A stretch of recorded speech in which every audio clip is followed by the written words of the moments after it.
Good evening and welcome. I'm Tom Putnam, Director of the John F. Kennedy Presidential Library and Museum, and on behalf of Heather Campion, CEO of the Kennedy Library Foundation, and all of my library and foundation colleagues, I thank you for coming. And I want to acknowledge the generous underwriters of the Kennedy Library Forums, lead sponsor Bank of America, Raytheon, Boston Capital, and the Lowell Institute, the Boston Foundation, and our media partners, the Boston Globe, Xfinity, and WBUR. Tonight's program is also co-sponsored by the Consulate General of Japan.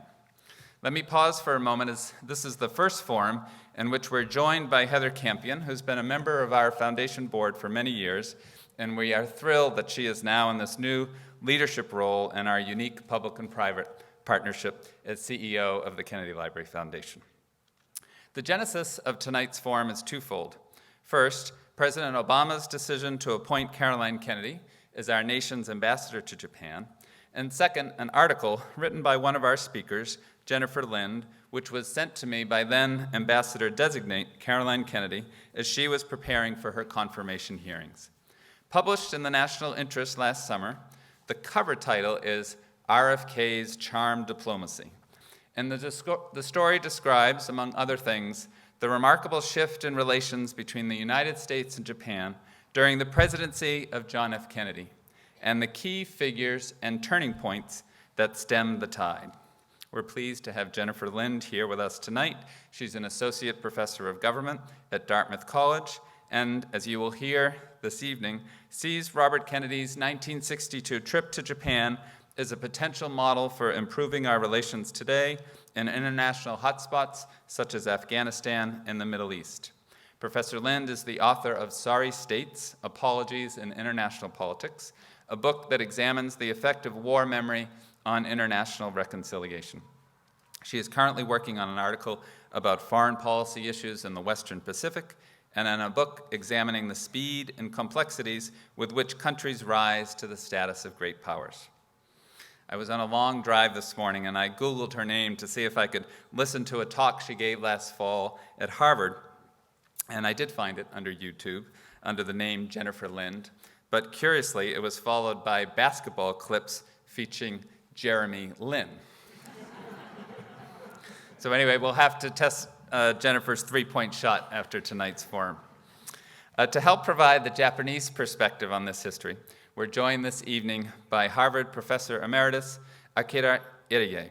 Professor Iriye was born in Tokyo and came to the US as a college and graduate student during the period which we'll be discussing this evening. He's taught at a number of American universities, and in 1989 he returned to Harvard, where he had earned his doctorate, and eventually became the Charles Warren Professor of American History. Professor Iriye has written widely on American diplomatic history and Japanese-American relations, and he's the only Japanese citizen ever to serve as the president of the American Historical Association. Now, during the most transformative and pivotal decade in our country's history, by many accounts, Robert F. Kennedy served as the conscience of our nation, advancing civil rights, alleviating poverty, and seeking an end to the Vietnam War. He began the decade by leading his brother's successful campaign for the presidency. In fact, none of us would be here today were it not for the crucial role that he played in one of the closest elections in our country's history. From there, he served not only as Attorney General of the United States, but as President Kennedy's most trusted advisor, and as we will discuss this evening, he also took on a key role as a global ambassador. Robert F. Kennedy's oldest daughter, Kathleen Kennedy Townsend, who was also Joseph and Rose Kennedy's first grandchild, proudly continues to carry forth her father's legacy with energy, grace, and distinction. She served as Maryland's first woman lieutenant governor, is a former Deputy Assistant Attorney General of the United States, a professor of public policy, and an author. As always, Kathleen, you honor us tonight with your presence. Thank you.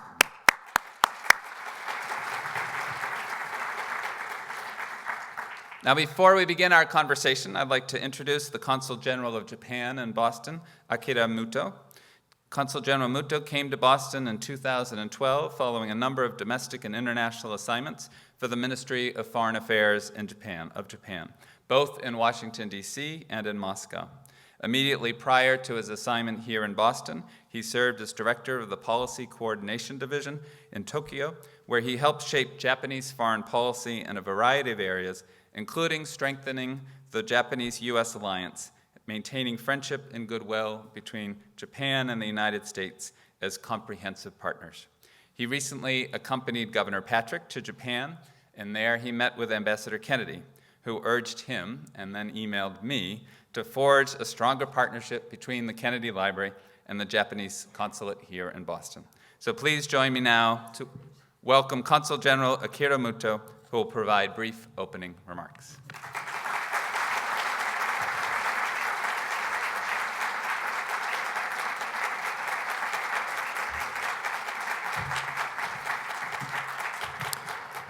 Well, good afternoon. Well, thank you, Ms. Campion, Ms. Townsend, Mr. Putnam, and Dr. Lind. Over 20 years have passed since the end of the Cold War, and yet the world has become an even more complicated place since then. In the Eastern Hemisphere, due to China's rise and assertive actions, the strategic environment in the Asia-Pacific region has dramatically changed. And in the Western Hemisphere, Russia's annexation of Crimea has sent a strong shock throughout Europe, enveloping the area in an atmosphere of crisis. Europe again stands at the crossroads and is close to the brink of confrontation. We should not make an easy compromise in the face of attempts by any country, whether in the West or in the East, to change the status quo by coercion, since it is today a fundamental tenet of international order that the status quo cannot be made to change by the use of force. The current situation requires a certain patience from us, but the sinews of peace lie in a belief in such values as democracy, freedom, and the rule of law. And I believe that it is these values to which Japan and the United States share commitment, that will guide us in our joint efforts to address the challenges of our day. At the same time, I would like to emphasize the importance of moving the world to a just and lasting peace. It was the perspective of President JFK Kennedy that maintaining the peace was not only a matter of security between powerful nations, but also a matter of fundamental human rights. As President Kennedy once said with respect to the Soviet threat, and I quote, "So let us not be blind to our differences, but let us also direct attention to a common interest and the means by which those differences can be resolved. And if we cannot end now our differences, at least we can help make the world safe for diversity. For in the final analysis, our most basic common link is that we all inhabit this small planet. We all breathe the same air. We all cherish our children's future, and we are all mortal." End quote. This year, a half-century has passed since President Kennedy strongly wished to be the first post-war American president to travel to Japan. He was unable to fulfill this plan due to his untimely death by assassination. But now his daughter, Kathleen Kennedy, is serving as U.S. ambassador to Japan. In Japan-U.S. relations, President Kennedy recognized the importance of supporting a broader dialogue and grassroots-level exchanges between Japanese and Americans. Indeed, as we'll see in the program, President Kennedy sent his brother, Robert, on an advanced mission to Japan to begin such a dialogue with the Japanese people. We need to strengthen this dialogue even today.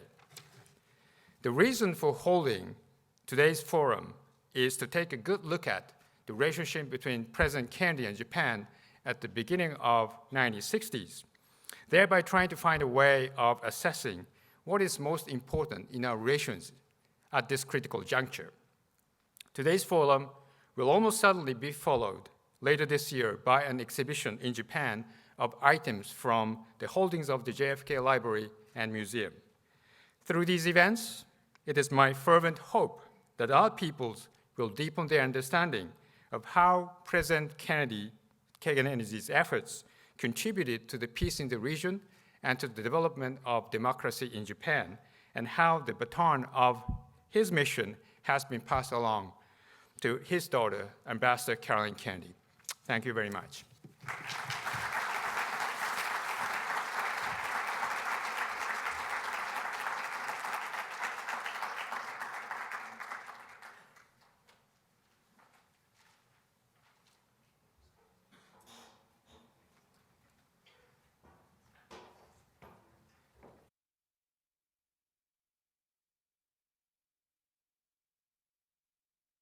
Kathleen, you're here.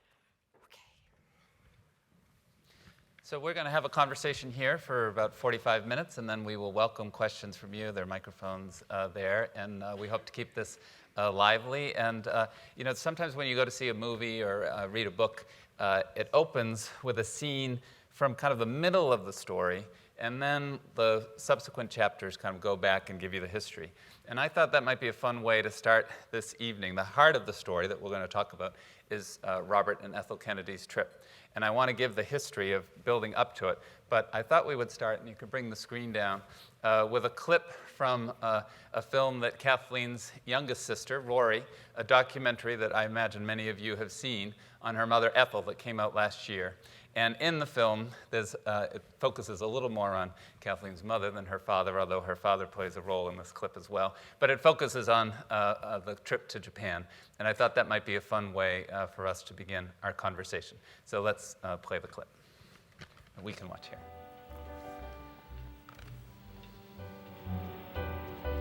As the head of the Justice Department and the president's brother, Daddy became his ambassador to the rest of the world. Domo arigate gozaimasu.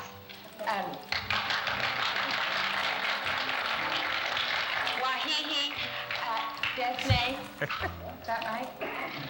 I think you. Wahihi desne. Oh no, kawaii desne. There was a cute shot of you trying to speak Japanese. That wasn't so cute. That was ego-destroying. It was horrible. It was so bad. You had clearly tried so hard. You have no idea, all the way over on the plane, rehearsing.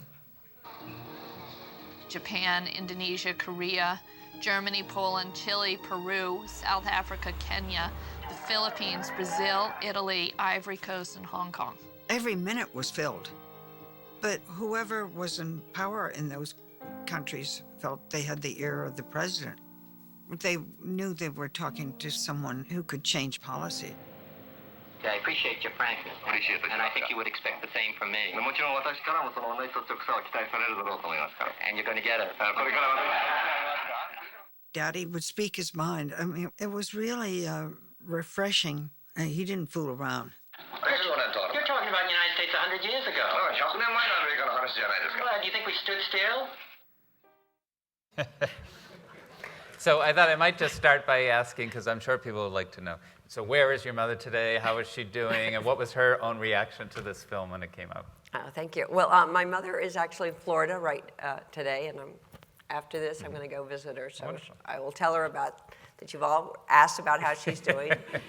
She's doing great. She's totally mortified by the fact that she did practice so hard to get the Japanese right.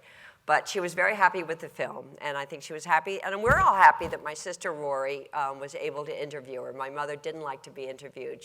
She came from that generation of Americans that were not very self-reflective. And I don't know if anybody of that age is here tonight.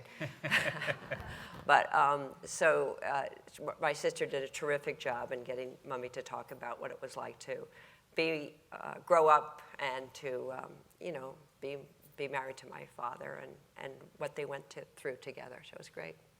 And again, I'm not going to let you tell all the stories about the Japan trip right now, but we got a good sense of your father in that clip, too. Yes. Both his earnestness, his ability to use humor, but also to confront people straight on. I thought you might comment on that. Well, I thought we were going to see... No, but just about your dad in general. Like, that clip kind of captured how he was able to be both engage people, but with humor and yes, well, with honesty. he's very, I can say, as his daughter, the oldest, he was very straightforward, and he had very high expectations and wanted you to meet them. So there was no, well, that was nice. Just so you got this, I just want to make sure, there was no, well, you should try your best. That word was never uttered. And when I remember when I used to ride horses, and somebody said, Marie Ritter, who was the Knight Ritter's chain of reporters, said, "Oh, you should try your best, Kathleen." He said, "No, Marie, you don't try your best. You win." So there was very high expectations about what you should do. And there was high expectations about what was right and what was wrong. And as you'll see that in the clips later on, and it was what I learned growing up when he was going after the mobsters in some of the unions and in some of the corporations, or when he thought that the people in the civil rights who were defending segregation were wrong. He went after them because he thought they were wrong, and he just saw that clearly. And he was a big believer in freedom. And so when people were, as you can see, you'll see it later in the clips, you'll know that at that time, communism was very strong. It was the time of the Cold War, as you said, and there were many people in Japan who thought that the communists had a view of equality and justice that was much more attractive than capitalism and what they thought America represented. He was willing to take it on because he really believed in our country, and he was excited to take it on because he believed so deeply. He wasn't afraid of it. And I think today people are sometimes afraid of confrontation with people who disagree with him. And my father, in fact, because he believed so deeply in what he did, was willing to go into the toughest audiences. He did it in Japan, and as you know, and if you ever come back, he did it in Latin America, and he did it in colleges here in the United States when people would say, "Well, who's going to pay for this?"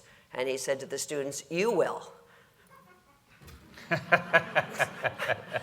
Not a really popular thing to do.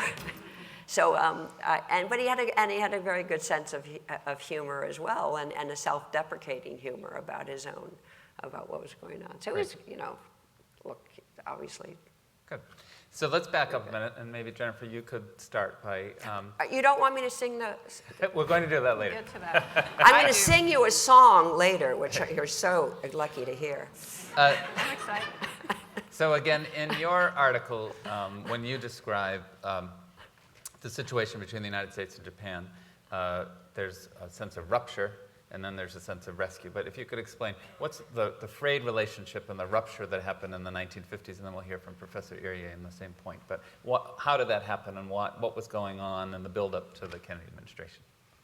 I think it's really important to appreciate just what the turnaround meant, and to appreciate how striking a transformation this really was. You have to understand just how bad relations really were in the 1950s.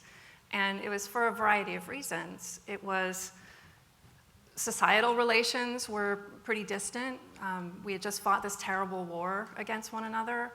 In the United States, racism toward Japan was still pretty prevalent. And so our societies weren't connected.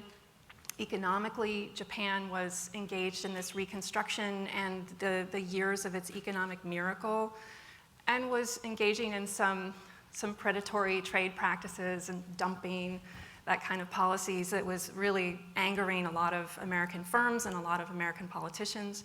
So economically, our relations were pretty bad. And then politically, this was a very intense time during the Cold War, where there were repeated crises in the 1950s over Berlin and over Taiwan.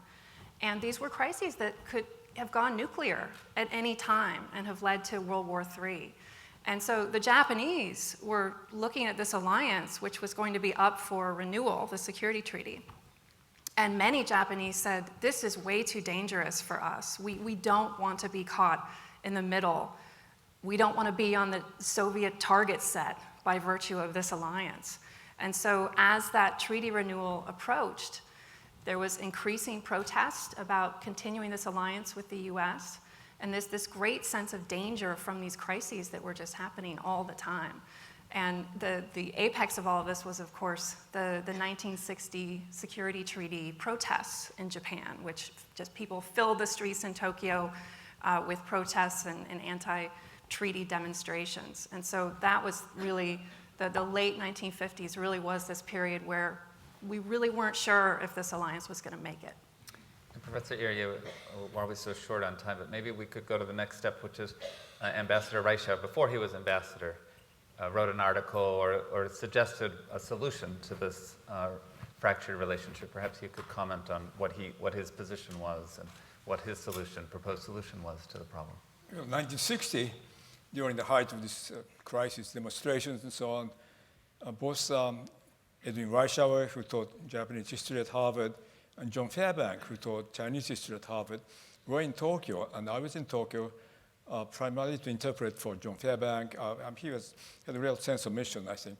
And as you were saying, both of them were firm believers in people-to-people diplomacy, that how important it is to establish connections among all kinds of people, groups of people, private individuals, as well as governmental officials. And so one thing that both Reischauer and Fairbank too, but we are focusing on Reischauer at this point, tried to do was to see how some dialogues, more positive, constructive dialogue could be begun between Japanese and the Americans. And I think that was the impact of his Foreign Affairs article, a very famous article in which he talked about the need for more dialogue. Right. But this view that there was something wrong with the US and Japan, that may be true at one level, but I came to the United States in 1953, and this society was just so marvelous. I mean, it could not have been more hospitable, more open-minded, generous.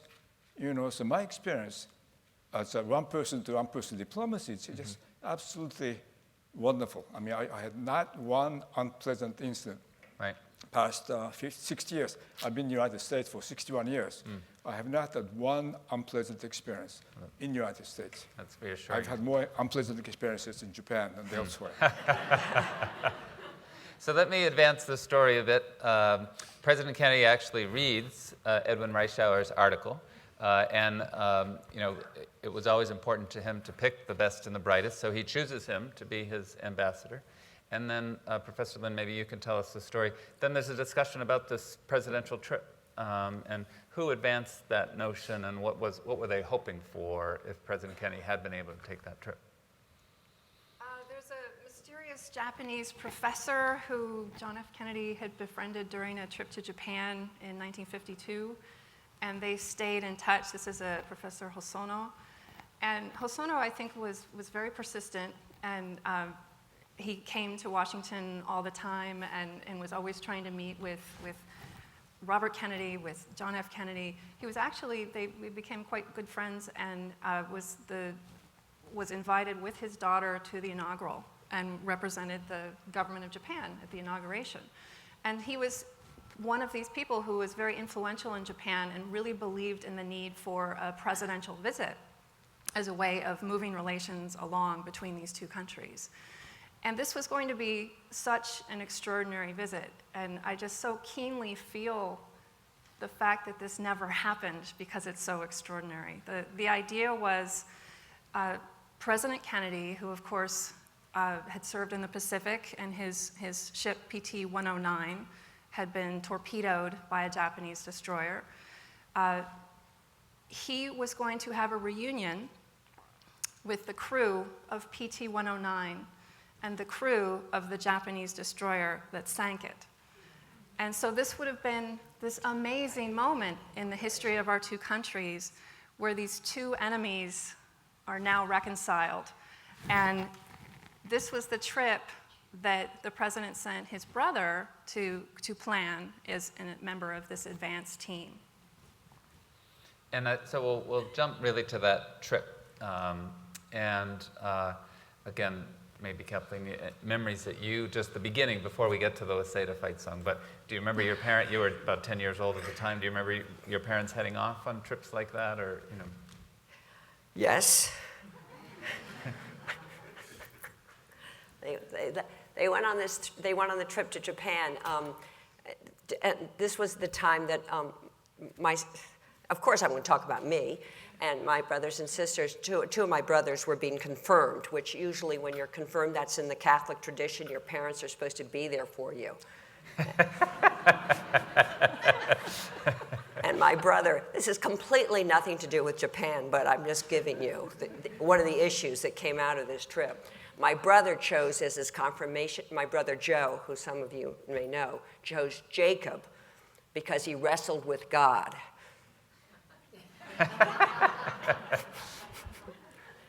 Which he still does. And my parents came back from the trip horrified that he would choose Jacob as his confirmation name. Anyway, that's just funny for those of us who know Joe. But anyway, so they went to Japan. We were excited, my parents, they went on a long trip. I think I could tell you a little bit, when they came back, they were very excited about who they had met. They met Mr. Morita, and that was the first time we learned that there was this incredible electronics company that was going to do really well because they came back with all these amazing electronics which we had never seen and said, we had thought of Japan as doing little pieces of paper, and suddenly we were getting these. We had the coolest electronics of anybody for the next 5 years because Mr. Morita kept sending them to us. So that was very cool. I don't know, does that sound interesting to you? And of course, we heard about the tea ceremony, the 4-hour tea ceremony that you had in Kyoto. And that was interesting because my parents usually couldn't sit still for anything, but they did for the tea ceremony. But one of the most interesting, and I think you're going to see this, is my father. And do you want me to talk about this now? Sure, go ahead. So one of, I think, the most interesting events of that trip, and you speak very eloquently about this in your article, was when my father went to Waseda University. And Waseda, and I obviously, please correct me if I'm wrong, when I've gone to Japan, the great university is supposed to be the University of Tokyo, which is sort of the Harvard or the brightest, the Harvard, the Stanford of Japan, the bright. And Waseda was more the working. Is that fair to say? Okay, moving right along. A tougher group of people.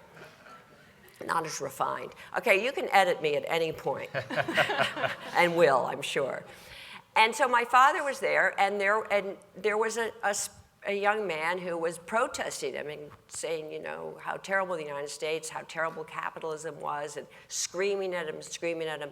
And the Japanese were horrified because this was televised, and how could you do this? This was so rude, and this is so much unlike what you're supposed to do in Japan. And my father, unlike anybody they'd ever seen, said, well, we believe in dialogue, and reached down and pulled the young man on stage and said, talk. And he couldn't believe it either, because nobody had ever actually said on stage, talk. And so in front of this audience that was stunned, you had an American willing to listen to a student, the student, being very angry about the United States, and Daddy willing to listen, and then talking and defending. As you could see in part in the clip, that wasn't the exact thing. Saying, we've changed in 100 years. We're not the same, empire buildings that we were with, Admiral Perry. And I think it was on TV over and over again throughout Japan. And I think in a moment, just transformed the view of Japanese about America, because they had seen a person who was willing to engage, who was not afraid, who was there and was with people and with the students. And then my father, who has the worst voice. Do you know what that means? Cannot sing at all. At church, we would always just go like this when Daddy would sing, but he'd always sing with a very loud voice just to embarrass all of us. He then learned the Waseda fight song, and he came home and he taught it to all of us. And so for your benefit. Waseda, Waseda, Waseda, Waseda, Waseda, Waseda, Waseda.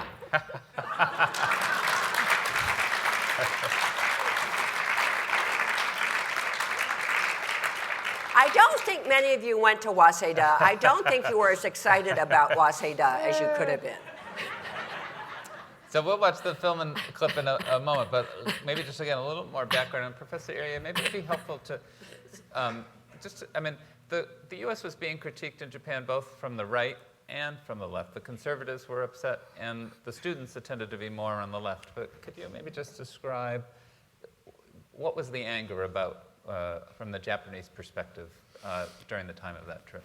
I was already in the United States in the 1950s. After 1953, I'm not a personal witness to this. I did go back to 1960, as I said. But I think you're right in saying that students' opinion, most people's opinion, tended to be divided between rather radical left-wing kind of perspective and more conservative. And the left-wing view, that was one in which there was strong opposition to the security treaty with the United States, to Japanese rearmament, to the policy toward China. I mean, I think most of those wanted a relationship with China, which the Japanese government was not going to do that, focusing on Taiwan instead. So I think there are all kinds of reasons for that. On the right-wing side, it was still the residue of pre-war militarism, conservatism, that kind of thing. And what made matters worse, of course, was the fact that the prime minister before 1960 was Kishi. Kishi was one of those war mongers, you might say, war criminals who got Japan into trouble. Who got China into trouble in 1930s, 1940s. Was tried as a war criminal and so on. But he was running the country. So I think it was not just left-wing ideological opposition to the government, but the fact that someone like that was running the government of Japan, and the United States was backing him, and he was backing the idea of a U.S.-Japanese security treaty. And so I think we have to understand that it was not anti-Americanism as much as anti-Kishi.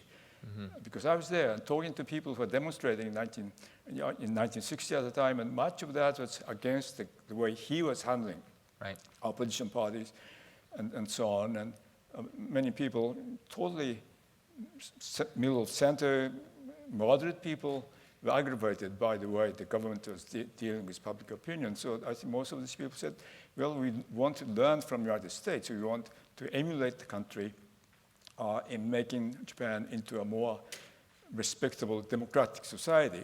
And I guess the view was that Kishi was denying them the chance. So we do have to remember that too, I think. And Professor Lin, maybe you could, Kathleen's already told the story, but there was a few details she left out in terms of how many students were in the hall and what happened to the power. Maybe you could fill in those stories before we watch the clip. Well, no, but it's just such a fascinating story. And It really was a pivotal night, as you said. And so they were already in the car on the way to the auditorium at Waseda. They were already getting reports from the CIA that there was going to be trouble, that there were communist student organizers and agitators who were planning on disrupting the event. And they were being warned, you shouldn't do this, you shouldn't do this. And so Reischauer and Robert Kennedy and Ethel, they were having this discussion about, should we go? And they decided that they should go. They decided they should give it a try. Again, it's an interesting moment when we talk about being willing to go into confrontation, being willing to go into a place that is not particularly excited to see you and hear what you have to say. And that was one moment that night that was an important decision. And they get there, and there's an auditorium that's built for, I think, 1,500 people, and it was filled with 4,000 students. And so just absolutely packed to the rafters. And as Kathleen was saying, there's a series of students. There's some which were from the communist student organizations, and they were shouting, Robert Kennedy, go home. And then there were the kind of Kennedy supporters and the more pro-American students who were shouting at their student colleagues to shut up. And so they're all shouting at each other. And Robert Kennedy later wrote in his memoirs, he said, I was standing there, and here's this kid who's just screaming and screaming at me, and I could tell I wasn't going to be able to talk. And so I said, the gentleman evidently disagrees with me in his very wry way. And he said perhaps he'd like to ask me a question, and then I will answer, because that is the democratic way. And as you said, he lifted his hand down, brought him onto the stage to everyone's surprise, and then proceeded, the Attorney General of the United States proceeds to hold this microphone for this student as he then went on an anti-American rant for a few minutes.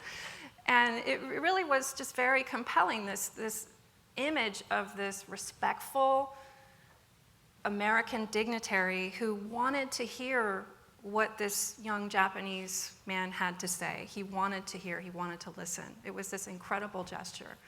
And then after that, the student is exhausted and he concludes his speech. And then Robert Kennedy gets ready to address, and someone cuts the power on the microphone. And so then basically pandemonium breaks out because people are very angry that the Attorney General is seen as being silenced.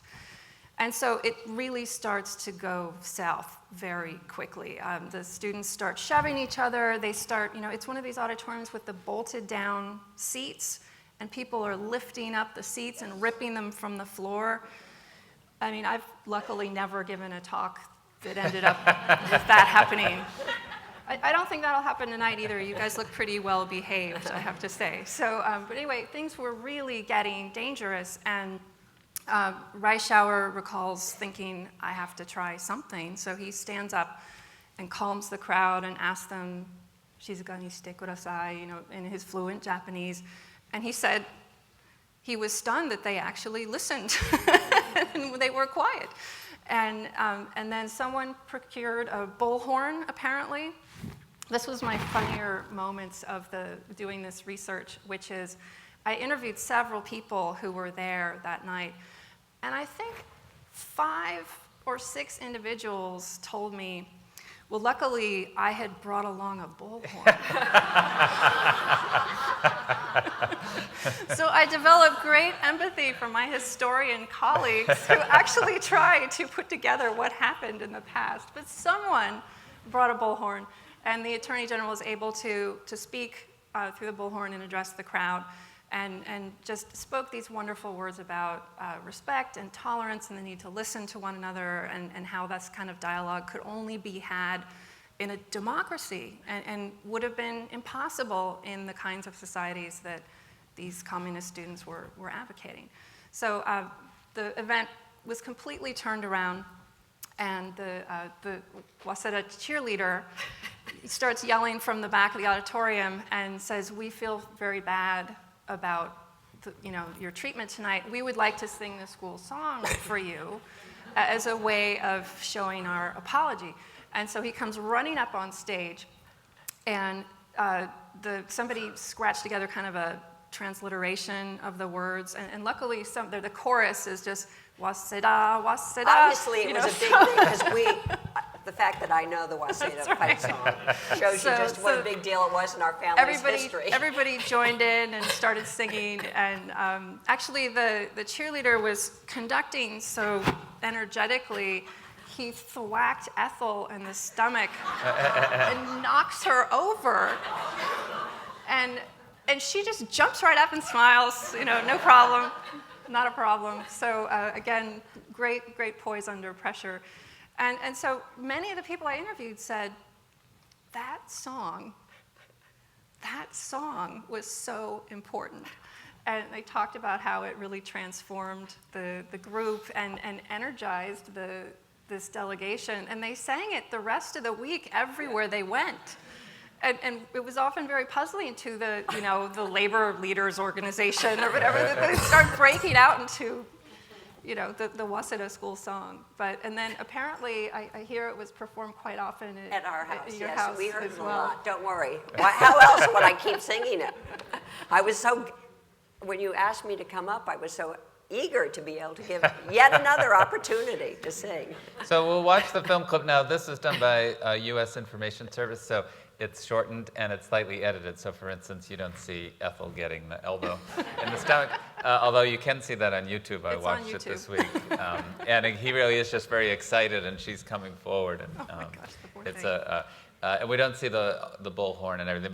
But it's, and my favorite part of the clip, which will be a little hard for you to see, but at one point, the Marxist students are fighting over the microphone, and you'll watch it towards the end, and Robert Kennedy just kind of sits on this desk, and he's just kind of like smiling at them, like, I mean, kind of just enjoying the show himself, like, this is really unbelievable that this is happening right in front of me. So let's watch that film clip now. Thank you.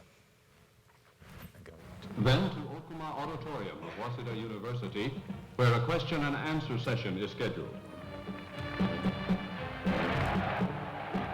6,000 students jam an auditorium with a seating capacity of 2,000.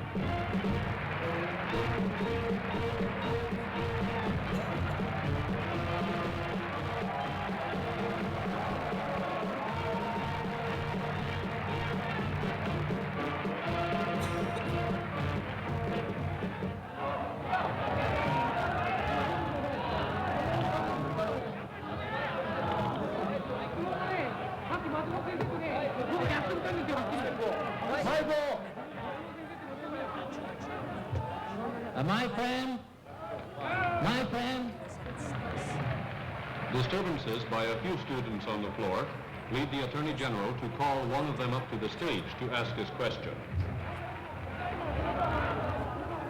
The question, read from a printed sheet, develops into a harangue against the United States government. The auditorium is thrown into an uproar. Extremist students from both the right and the left try to shout each other down. From the majority of the students come the shouts, "We came to hear Kennedy, not you."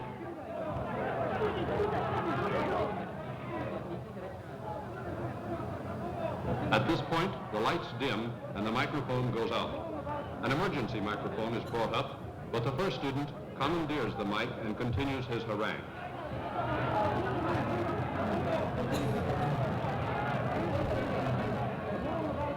Despite this, and the fact that he is followed by another student who also makes a speech rather than asking questions, before the session ends, Mr. Kennedy would be able to answer several of the more important questions that had been printed in the open questionnaire.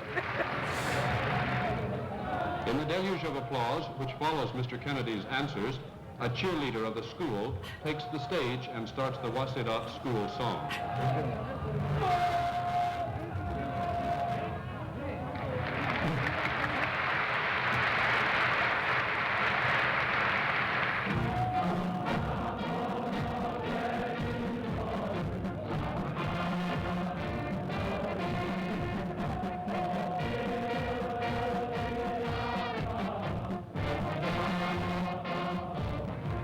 The meeting ends in a cheer for the speaker.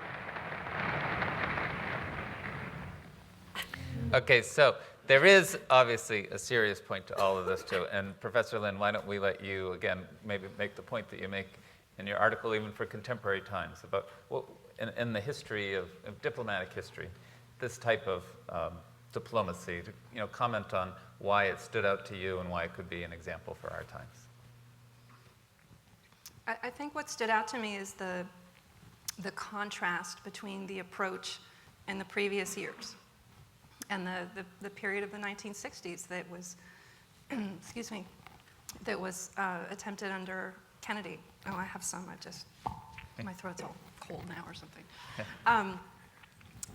Where, again, it seemed like the United States felt like it could conclude an alliance that was really just between elites, where our elites decided to form an alliance with their elites, and that could be enough.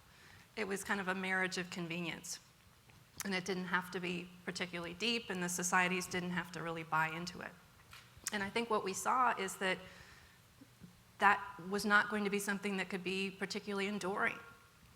And indeed, we nearly lost it as a result. And so the insight was that we had to connect these two societies in a deeper way and have the people have closer relations than they had had before.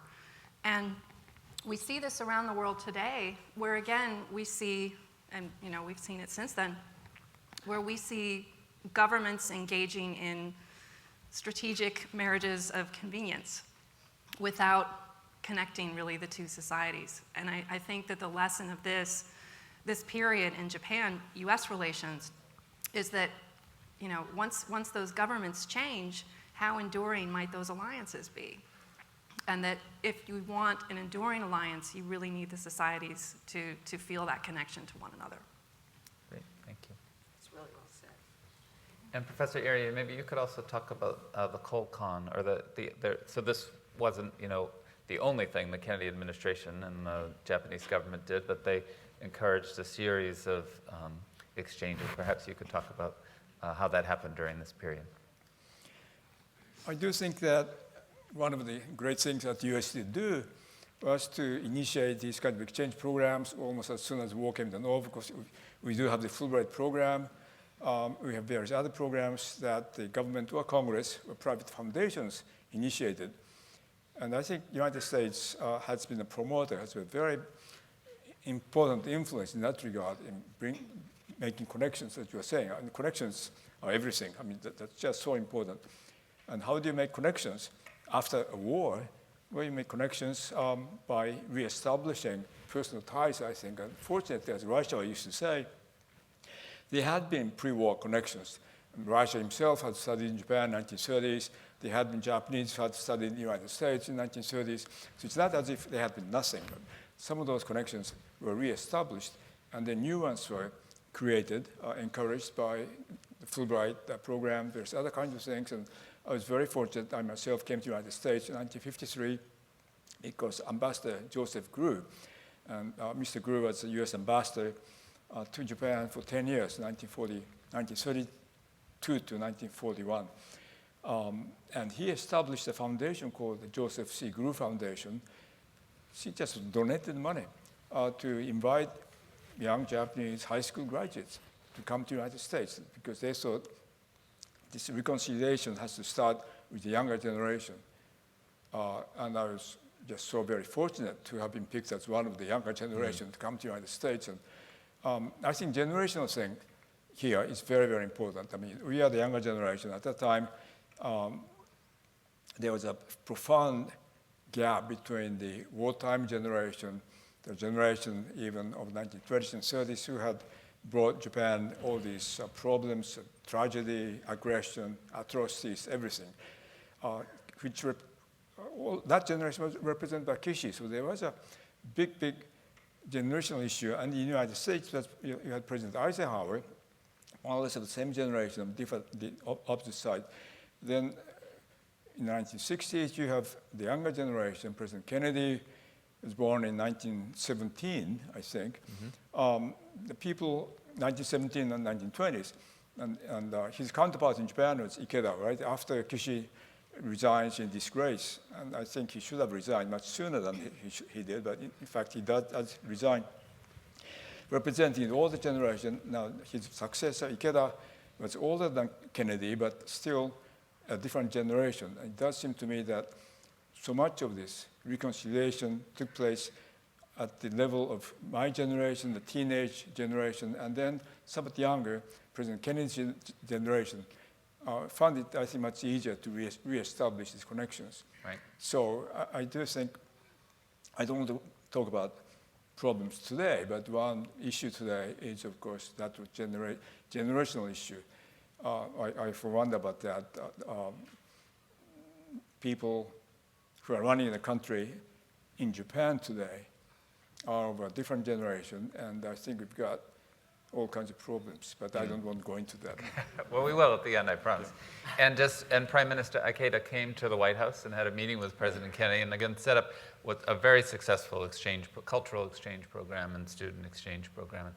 But Kathleen, I thought maybe just almost reiterating Professor Lin's point, but when your father traveled, he would meet with the elites. I mean, he did what he had to do, but what was his, how But did he would always love to meet with the students and with the people, and that's what he thought you should do. And he said, and that's what, because he said, you don't know who's going to be the next government. You want to know who's the next government. They could be in opposition today, and they could be in government later on. And I think that was because they were, my family was very lucky with my grandfather, Joseph B. Kennedy, who, because they had seen him as ambassador, they had been able to travel around the world to Japan. I mean, he had been to Japan. Mm-hmm. So he had, and he had been to Southeast Asia, or he'd been to Latin America. So they had seen so much in their own experience, in their own lifetimes, 20 years before they got into power, or 30 years, the changes that are occurring. So they knew that the elite might be there today, but not there tomorrow. Right. So they understood that just intellectually, but physically, just emotionally, they liked rebels. I mean, they were rebels in the United States. I mean, they were the first Irish Catholic president. So they had understood being left out and left behind, and they understood discrimination. So they were very much understanding what it was like to be not part of the elite and being part of the elite. So they always had, because obviously my grandfather had done quite well, so they always had their feet in both camps, which is unusual. Usually it's hard to do that and hard to keep that balance because people want to be in one or the other. And they were able, I think, with quite a genius, to be in both camps. And you know this well, the same thing happened in Africa or Latin America. They would do the same thing. And it wasn't just, I was just being political, but we didn't see the clips of, my parents also believed in showing that they like doing things that people like to do. And there's other clips, if you ever see them, of Mommy and Daddy skating, ice skating. I guess people like to ice skate in Japan, and they wanted to ice skate, and they got lots of Japanese and kids going ice skating. And so you saw these Americans that, what you would say, oh, this is the elite, the president's brother, he must be really important. And there he is, ice skating, and not particularly gracefully. And also, I think they were aware of the image they gave up. And image is important. In other words, go ice skating. Mommy would wear these funny fur hats, and it was great. It was fun, and it was make an effort, be with people. She would visit.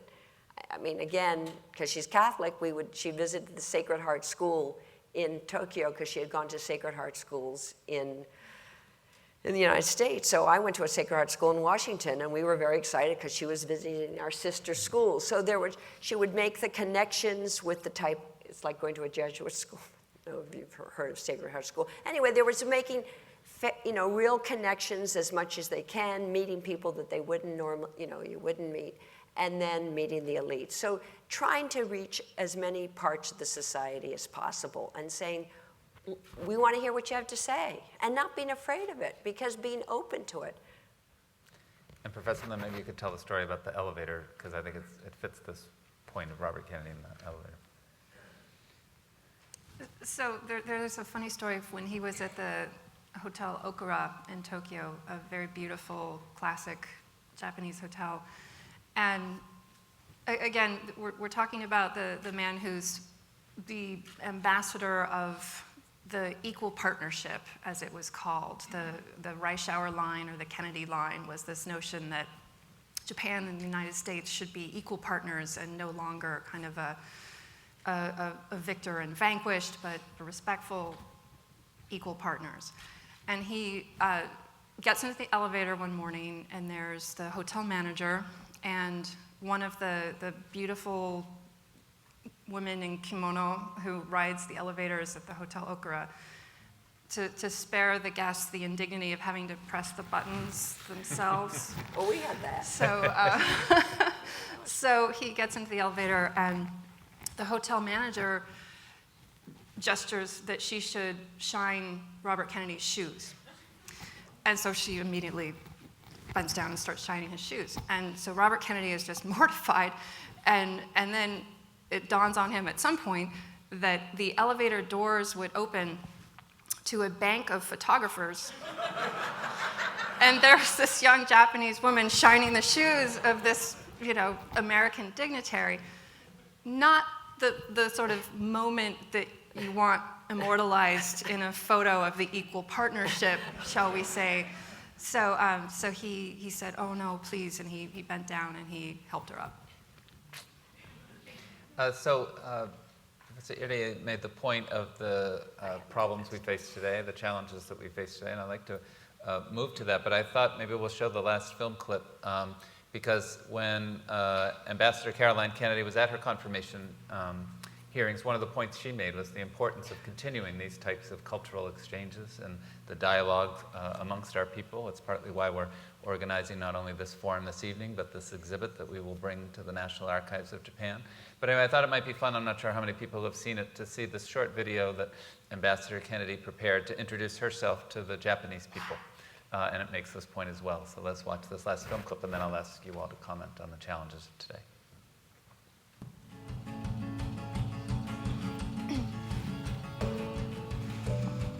Hi, I'm Caroline Kennedy. Welcome to my home in New York City. I'm deeply honored that President Obama has asked me to serve as the United States Ambassador to Japan. Growing up in a family dedicated to public service, I saw how people can come together to solve challenges through commitment, communication, and cooperation. That's something I've tried to do in my own life as well. As ambassador, I look forward to fostering the deep friendship, strategic alliance, and economic partnership between our countries. I am fortunate to have studied Japanese history and culture and to have visited your beautiful country. When I was 20, I accompanied my uncle, Senator Edward Kennedy, on a trip to Hiroshima. It left me with a profound desire to work for a better, more peaceful world. A few years later, my husband Ed and I returned to Nara in Kyoto on our honeymoon. Since that time, I've seen firsthand how American and Japanese people are bound by common values. We share a commitment to freedom, human rights, and the rule of law. My goal as ambassador is to build on the proud traditions of mutual respect and close partnership. I look forward to learning more and to making new friends.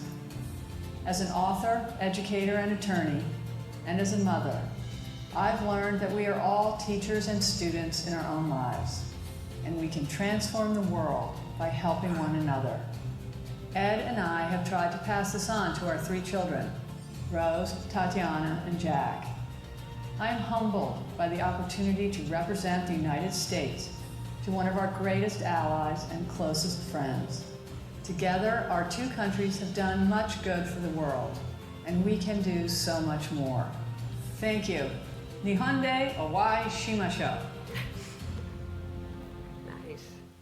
So we'll take your questions in just a minute, but maybe I'll have the panel give one last comment and start with you, Professor Iriye. But I know that it's too big of a topic or complex to leave for one last question. But the challenges facing the U.S. and Japan today, and any advice or comments you want to make about I think what Ambassador Kennedy was saying is absolutely right. Talking about communication, commitment, cooperation, right? I do think that communication is so vital. Are the 2 people still communicating with each other?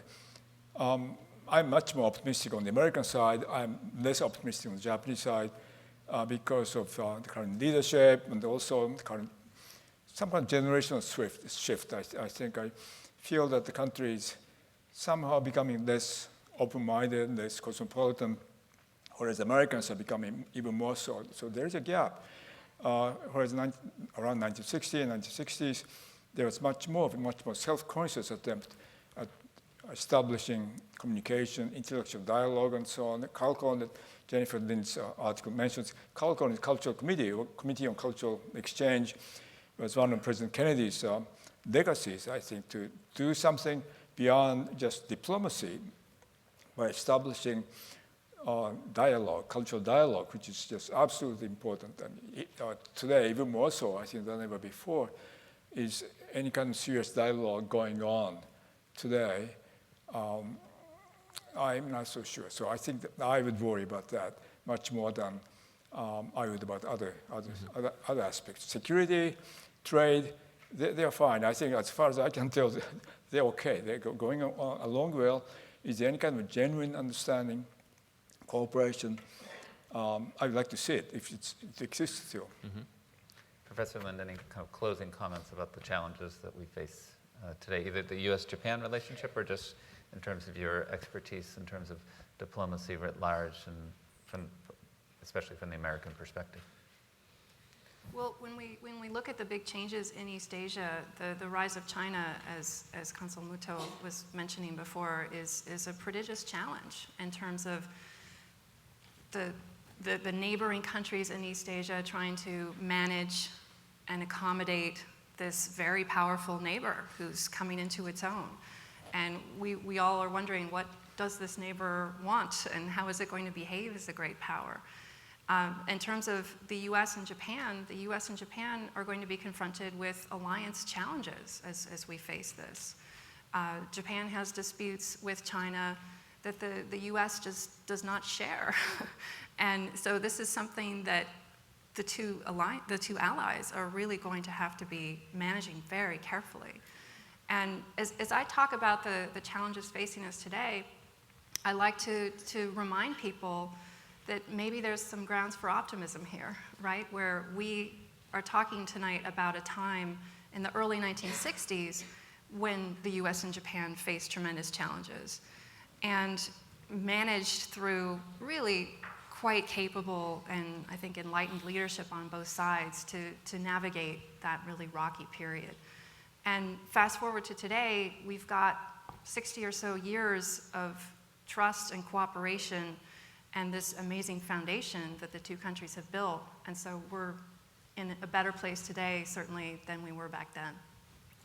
So if you all, I'm going to ask Kathleen the final question, but if you have a question, begin to line up. And this is a hard question, Kathleen, but you know, we don't like to be cynical. We want to be optimistic and hopeful. And then there's some sense of that what your father did can't be done again, that whether it's security concerns that keep our, you know, you just can't imagine Eric Holder on a stage like that with, you know, being swarmed by people. Well, his brother's not president. Uh-huh. It helped that his brother was president. Right. You got to remember that. And then they passed a law that said you can't have your brother be in the cabinet or sister. Uh-huh. Stupid Republicans. What did you think I was going to say? What I do think of President Obama, if you want me to say, obviously, what I do think President Obama has done, and I think that it would be really helpful, and I think these kind of forums are helpful, is to say we should have many more students study abroad. And I think, you know, there was that book, The End of History, as though, okay, the end of the Cold War, the end of history, we're just going to rely on technology and all will be well.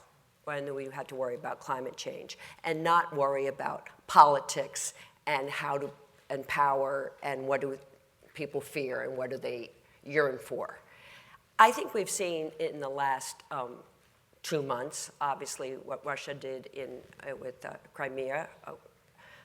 And I think the challenge of China is a very real challenge to its neighbors and what its relationship is to Japan. And I'm disturbed what you said about Japan itself, that it's becoming more closed rather than more open. It's had a lot of challenges, and usually you hope that economics has a good way of teaching you to open up or to change, and you're saying it hasn't. So that's a fascinating critique. Which obviously the Prime Minister, I think, is trying to make some changes, and with difficulty. He should. All right, that sounds great. But I do think that if anything, we can learn from we can learn a lot from Robert Kennedy and from President Kennedy. But really, what they learned from the experience they had is study, travel, go abroad. Do not accept anything that's just going on. Understand how other people live. Understand your own self. Think as much as you can. If you look at the statistics about how many students in the United States study abroad, it's pathetic. There is almost no effort to really increase. I'm speaking this because just so you know, I'm actually a special advisor at the State Department on this very issue. So I'm on a soapbox that you've given me. And there's just could be so much more done in the way that we run our universities to have more students go abroad. And we have a politics now that is saying we should withdraw from the world rather, and I agree militarily we do not have to be in every country, but we should understand the world and be engaged in it and be interested and curious. And I think really what my father shows in this clip, and obviously, is the great curiosity and the openness and the joy of learning about others and the joy of being with others and enjoying others. And if anything, if we could re-engage that, it would be a great thing to do. Our first question.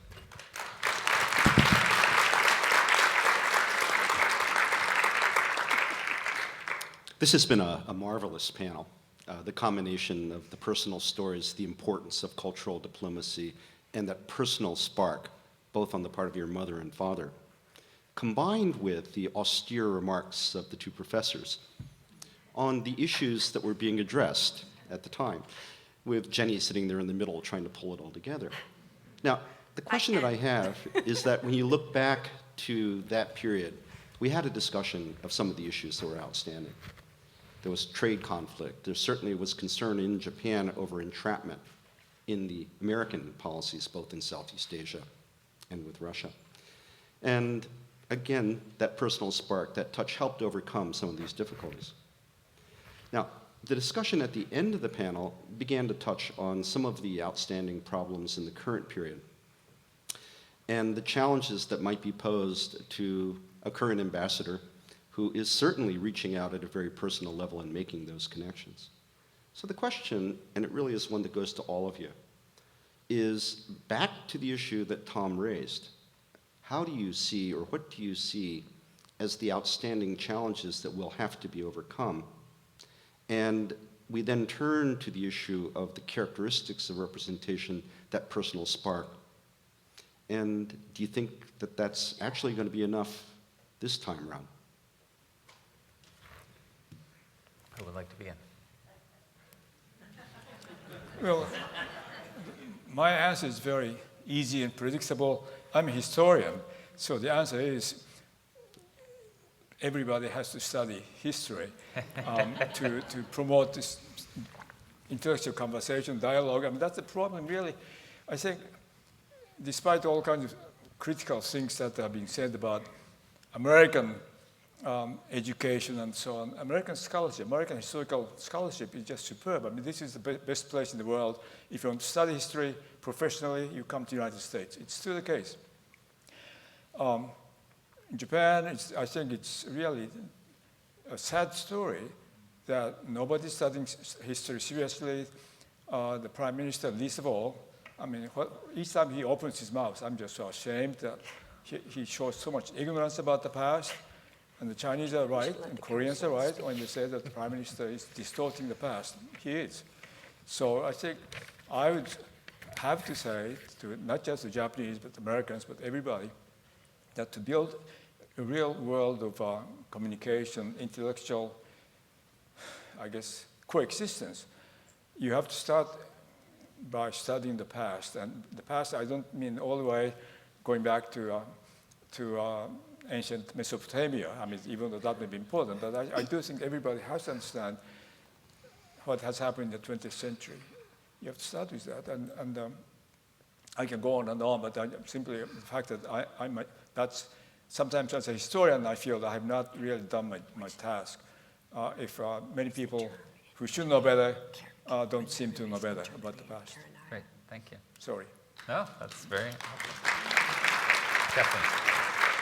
Well, I think there are a couple, I mean, I'm not quite sure what your question is. What should Japan do, or what should the United States do?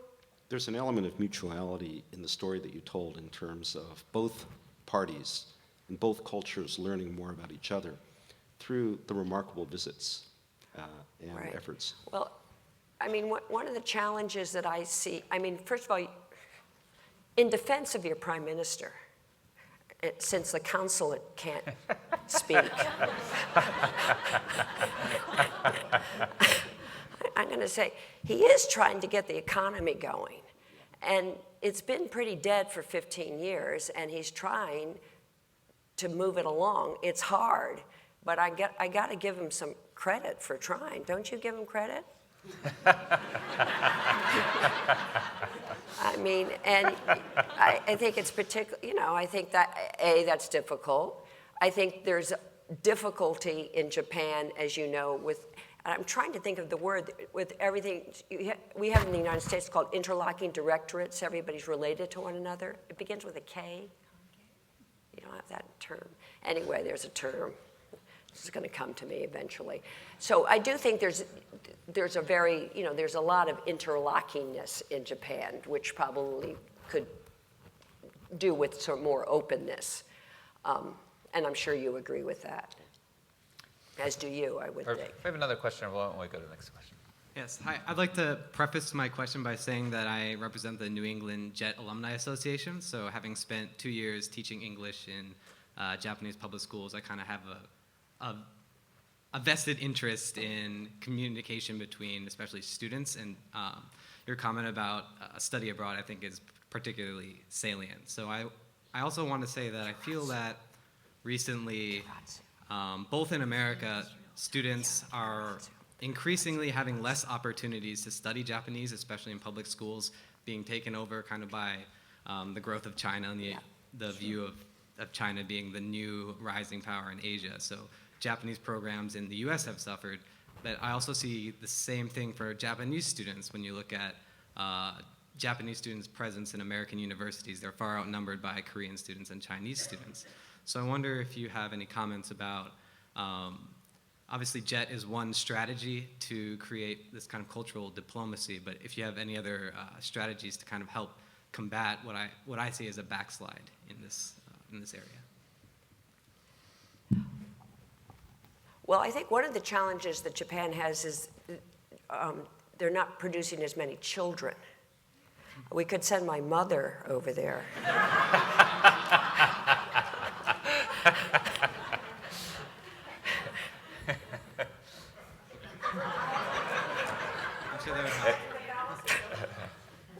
Any other comments? Or Marty's mother.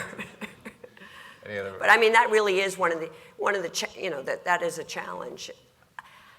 My sense is they're going to work that out. They're going to figure out we're going to either have to produce more children, we're going to have to change our policy on immigration, or we're going to have to give up being a global power. So, what do you want? And most people don't like giving up being a global power, my thought would be.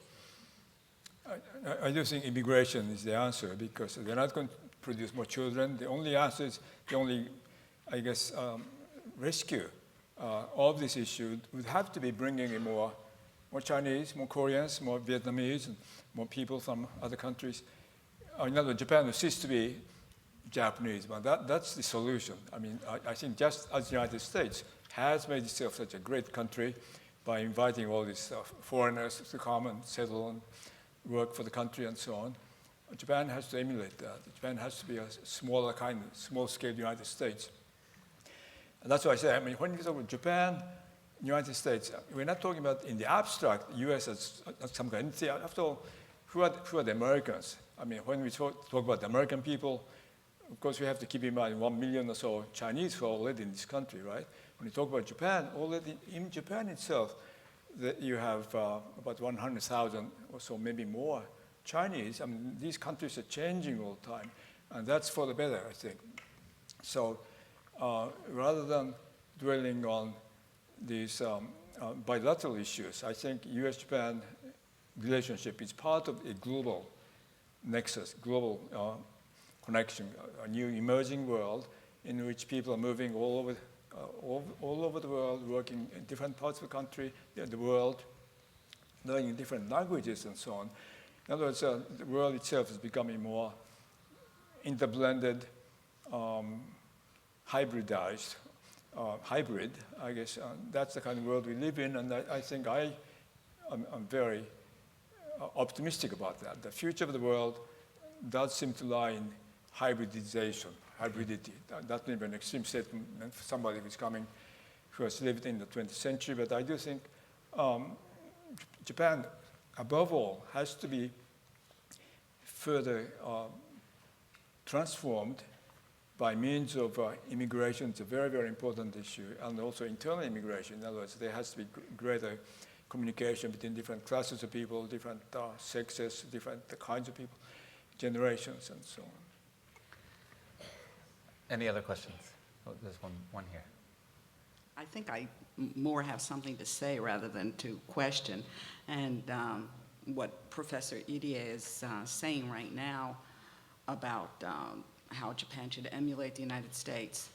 Well, I don't think we're doing such a great job on immigration now. If we go to Arizona and states like that, I'm very depressed reading the news about what goes on here and antagonism towards Mexicans or anybody, Spanish, who's a little bit different. I feel as though while the government of Japan is taking Japan in a backwards motion, I believe that there are many things going on in our country also. Now, I'm married to a Japanese. We've been married for almost 40 years, and I lived in Japan. Well, I moved there 2 weeks after we were married. Had a Jewish ceremony in New York, and then I just gave a talk about it yesterday. We live in Vermont, and my husband's parents were rice farmers in a little village, and they were not happy.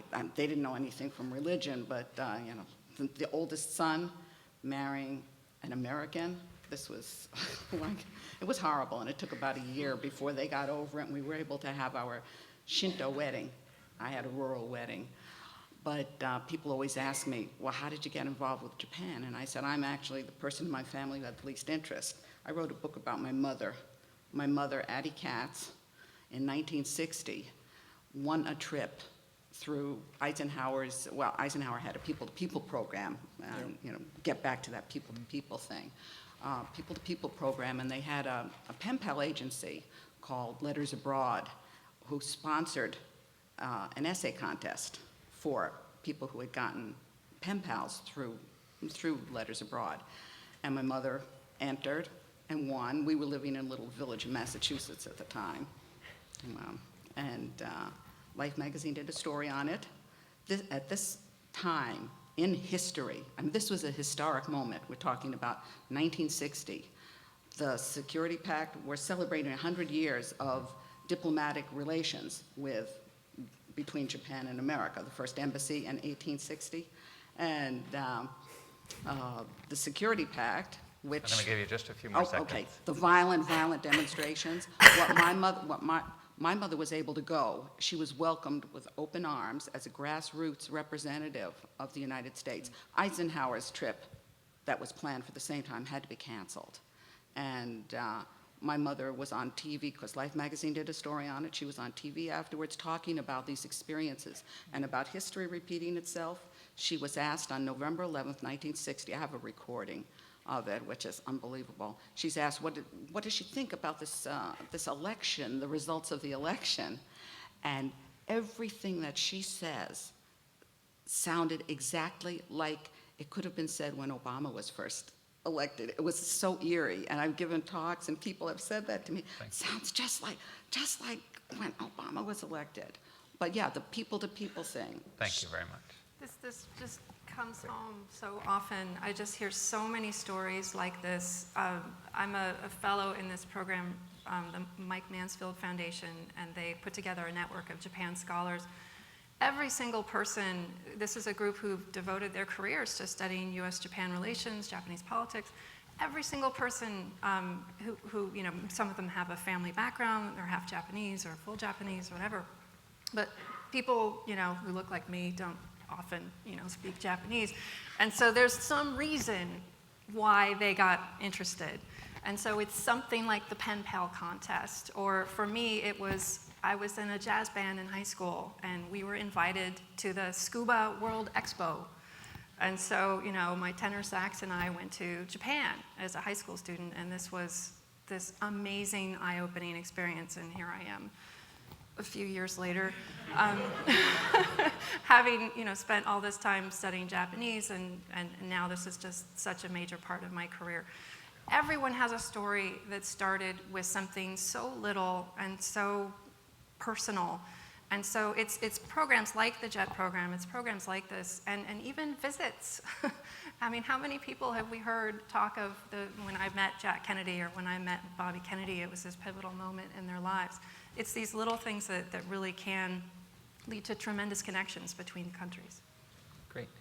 So I have one short question, well, not short, but hopefully we can do brief questions and to conclude, and then I want to end with a quote, which is what I've been looking for on my phone.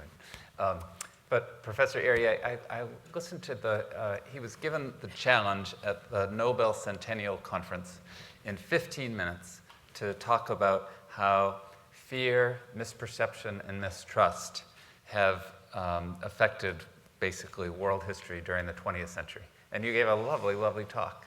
And your general point was this interesting issue that while we are perhaps more connected these days in terms of our economy or through technology, you saw a lack that for some reason we're not connected we don't see ourselves as one world family, that the kind of universal Declaration of Human Rights, though it's there, seems to always get not always, but often get undercut by religion or race or class or history between countries as we talk about the United States and Japan or China.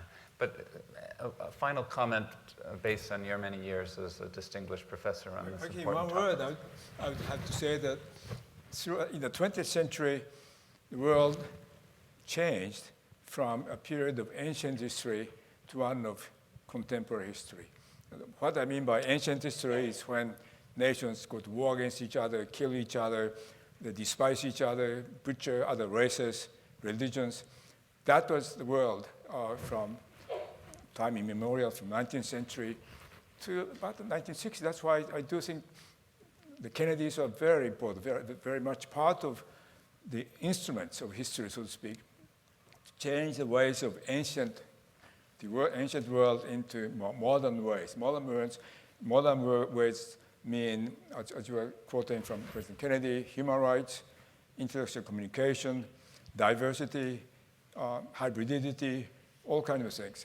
I mean, we live in a contemporary world, and in my view, the contemporary world of human rights and tolerance, of course, we have all kinds of problems, but nevertheless, this is a much better world because thanks to the stress on this communication, human rights, diversity.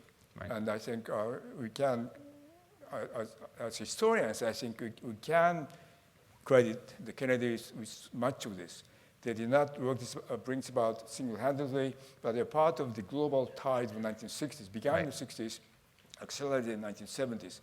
So all the butchering that goes on even today, I mean, there are these unfortunate legacies of ancient history, but we're not going to have another world war. I mean, we are not going to have another Cold War, despite what the Russians are doing in Ukraine. We're not going to re-enter the Cold War phase. So I'm rather optimistic. At age 79, I think I'm very happy to say that I've seen much worse conditions than this, and the world is moving in the right direction. Well, and we're all optimistic if maybe we could live to be 79 and be as articulate and as energetic as you.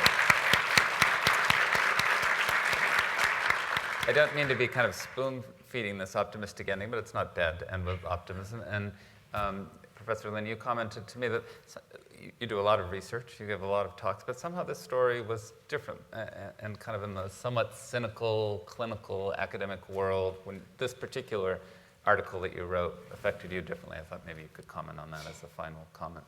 Yeah, this was a very offbeat project for me that I really stumbled into, and it was sort of this thrill of discovery. I had this sense, I had never heard of this visit. This is a person who teaches on U.S.-Japan relations. I'd never heard of this visit. It was mentioned to me by Professor Ezra Vogel at Harvard, and again, in conjunction with this Mansfield Fellows Program. We were having breakfast one morning at a conference, and he said, that was a really important thing in our relations. It was deeply meaningful to the Japanese. have you ever looked into that? And I said, no, I've never heard of it. And so I got interested, and I read a couple books, and there was always one sentence about the visit. And then Bobby visited Japan, you know. And then, so I'd read another book, and there was another sentence. And I started to get the feeling like some interesting things happened, and that this might actually be significant. And so I just kept digging, and it was really exciting. But again, it's very much outside my normal international relations theory that I'm studying. And I felt a little awkward in the sense, as I expressed to you, that academia has really become one of the biggest critics of government policy, right? It's a hotbed for, you know, reactionary thought, and just basically every op-ed by every academic is basically like, here's what the government policy is doing, here's why it's bad. That's the normal academic take on politics. And as I was researching this, I was thinking, here's what this administration did. That was pretty great. And it put me in an awkward position because, again, amongst my hard-boiled colleagues, it's, you know, you don't want to be the dewy-eyed Kennedy groupie. And we like Kennedy groupies around Try here. it. Try it. It'll grow on you. So that was what the nature of what I was saying, is that it felt a little odd, but again, it was a wonderful thing to be able to spend some time, figuratively speaking, with your father, and be so inspired by him and by your mother and by the insight and the leadership that they displayed. Thank you. Thank you. And Kathleen, any final words you'd like to share with the audience? Thank you. Yeah, I think you talked about human rights, and I think human rights are very important, but what I think that my father and President Kennedy did very well, and this is an example of it, is they actually put themselves in somebody else's shoes, not intellectually, but viscerally. And I think that it would be an interesting experience when we think about teaching about human rights or about how we share a world, how we can put each other in shoes. And I'm just going to give two examples, not related to Japan, but just about how important that is. In 1963, when President Kennedy gave the speech in which he said that civil rights was a moral issue, he said, all of you, would any of you trade places with somebody who is black? So he made it physically, graphically there in front of you. And everybody who's white in the United States knew that they were not going to trade places with somebody who was black. So it wasn't intellectually, oh, we should give freedom. It was, how does it feel to be black? And then a week later, he went to Germany. And it was right after the Berlin Wall had been put up. And he could have given, again, an intellectual defense of freedom. It was, again, less than two decades after the end of World War II, where there were a lot of people who didn't like Germany as they didn't like Japan. A lot of the people's family had been killed by Germans, particularly in Europe. And his own brother had been killed in that war.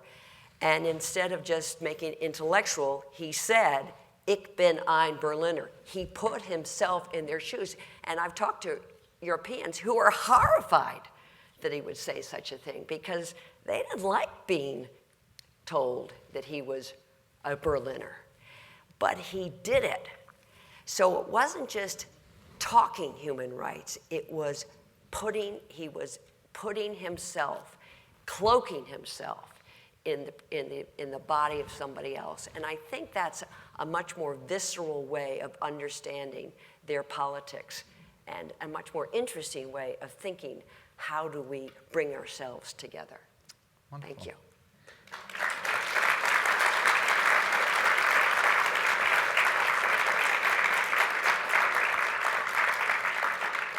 So the Consul General began us with a quote from one of my favorite speeches of President Kennedy's, the speech he gave at American University. It's often called the speech about peace, the strategy of peace. But I thought we should give the final words to Robert Kennedy this evening, the famous trip to South Africa. The quote is probably familiar to you, but it's such a moving quote. You can hear it so many times. And it reminds all of us that each of us can really make a difference, that each of us can do our own diplomacy and can reach out to others. So speaking to that, another group of students, although a far friendlier group of students in South Africa, but they were students who were quite threatening to those who were leading the apartheid regime. But Robert Kennedy made that famous trip to South Africa and said these words: "Each time a man stands up for an ideal or acts to improve the lot of others or strikes out against injustice, he sends forth a tiny ripple of hope. And those ripples, crossing each other from a million different centers of energy and daring, build a current which can sweep down the mightiest walls of oppression and resistance." Thank you all so very much for coming. Nice. Thank you. Thank you. Thank you.